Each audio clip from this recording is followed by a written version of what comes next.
ভাবতেই পারিনি আমি একসাথে আমার ৩টা ড্রেস সেল হয়ে যাবে আলহামদুলিল্লাহ। হ্যালো এভরিওয়ান, আসসালামু আলাইকুম। আশা করছি সবাই ভালো আছেন। তো এই তো সকালবেলা ফজরের নামাজ পড়ে তারপরে একটু রেস্ট নিয়ে তারপরে এই তো নাস্তা বানিয়ে নিচ্ছি। এখানে আমি গমের আটা রুটি বানিয়ে নিচ্ছিলাম।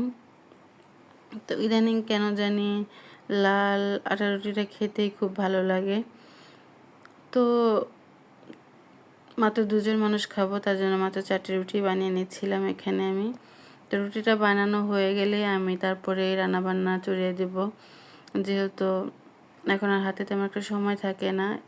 চেষ্টা করি সকাল সকালই রান্নাবান্নাগুলো শেষ করে নিতে। তো এখানে আমি নলা মাছ দিয়ে তারপরে বেগুন দিয়ে রান্না করব। প্রথমে এখানে নিয়ে পেঁয়াজ মরিচ খুব ভালোভাবে ভেজে এখানে আমি তেলের মধ্যে আদা রসুনটা ভেজে নিয়েছিলাম। ভাজা হয়ে গেলে তারপরে এখানে আমি সমস্ত মশলাগুলো দিয়ে খুব ভালোভাবে কষিয়ে নিয়েছিলাম। আর আমার রান্নার মাঝখানে যেহেতু এক আপু এসেছে ড্রেস নেওয়ার জন্য, তাই আমি খুব তাড়াহুড়ো করে আসলে রান্নাটা শেষ করছিলাম। আপুকে বসিয়ে আপুর সাথে গল্প করছিলাম আর রান্নাবান্না করছিলাম।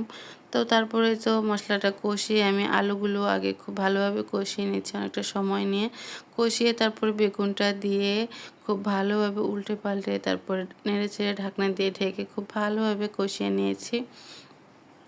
আর আমি কিন্তু এই রান্নার ফাঁকে ফাঁকেই কিন্তু আপুটার সাথেও গল্প করছিলাম আর ড্রেসগুলো আপু দেখছিল, আমি মানে মাঝখান থেকে ভিডিও করছিলাম।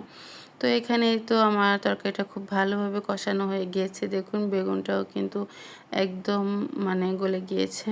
তো আমি ঝোলের জন্য পানি দিয়ে এসে মাছ দিয়ে এসে তারপরে আমি তো আপুর কাছে আসলাম। আপু কিন্তু এই ড্রেসটা পছন্দ করেছে।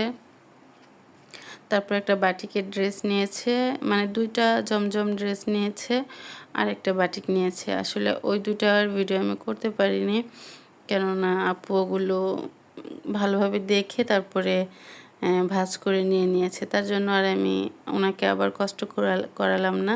এটা যেহেতু লাস্ট পর্যায়ে ছিল, তো এটাই আমি একটু ভিডিও শ্যুট করছিলাম। তো দেখুন আপুর কাছে খুব ভালো লেগেছে বিধায় কিন্তু একসাথে ৩টা ড্রেস নিয়েছে আলহামদুলিল্লাহ। আল্লাহর কাছে লাখ লাখ শুকরিয়া। আমার দেখা যায় কয়েকদিন যাবত এনেছি, একটা ড্রেস তো সেল করতে পারছিলাম না, খুবই মন খারাপ লাগছিল যে কেউ নিচ্ছে না, নতুন এনেছে। তো আলহামদুলিল্লাহ বিক্রি হয়ে যাচ্ছে আর কয়েকটা ড্রেসই আছে। যদি আপনাদের কেউ ভালো লেগে থাকে অবশ্যই নেবেন। তো আজ এ পর্যন্তই, সবাই ভালো থাকেন, সুস্থ থাকেন, আল্লাহ হাফেজ।